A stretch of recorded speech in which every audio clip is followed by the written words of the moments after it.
श्रीगणेशाय नमः। श्रीगणेशाय नमः। प्रणम्य शिरसा देवं प्रणम्य शिरसा देवं गौरीपुत्रं विनायकं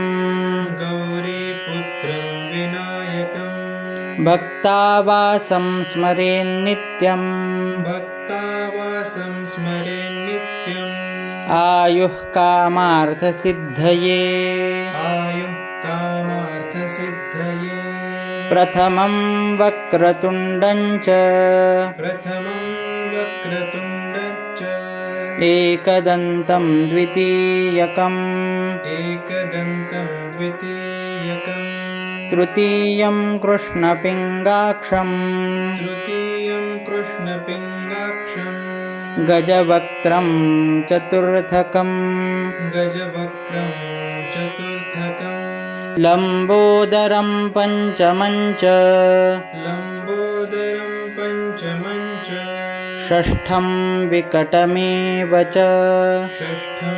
विकटमेव च सप्तमं विघ्नराजेन्द्रं सप्तमं विघ्नराजेन्द्रं धूम्रवर्णं तथाष्टमं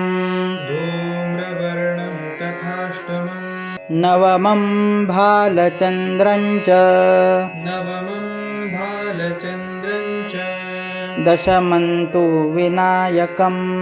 दशमं तु विनायकम् एकादशं गणपतिं एकादशं गणपतिं द्वादशं तु गजाननं द्वादशं तु गजाननं द्वादशैतानि नामानि द्वादशैतानि नामानि त्रिसन्ध्यं यः पठेन्नरः त्रिसन्ध्यं यः पठेन्नरः न च विघ्नभयं तस्य न च विघ्नभयं तस्य सर्वसिद्धिकरं प्रभो सर्वसिद्धिकरं प्रभो विद्यार्थी लभते विद्यां विद्यार्थी लभते विद्यां धनार्थी लभते धनं धनार्थी लभते धनम् पुत्रार्थी लभते पुत्रान् पुत्रार्थी लभते पुत्रान् मोक्षार्थी लभते गतिं मोक्षार्थी लभते गतिम् जपेद् गणपतिस्तोत्रं जपेत् गणपतिस्तोत्रम् षड्भिर्मासैः फलं लभेत् षड्भिर्मासे फलं लभेत् संवत्सरेण सिद्धिं च संवत्सरेण सिद्धिं च लभते नात्र संशयः लभते नात्र संशयः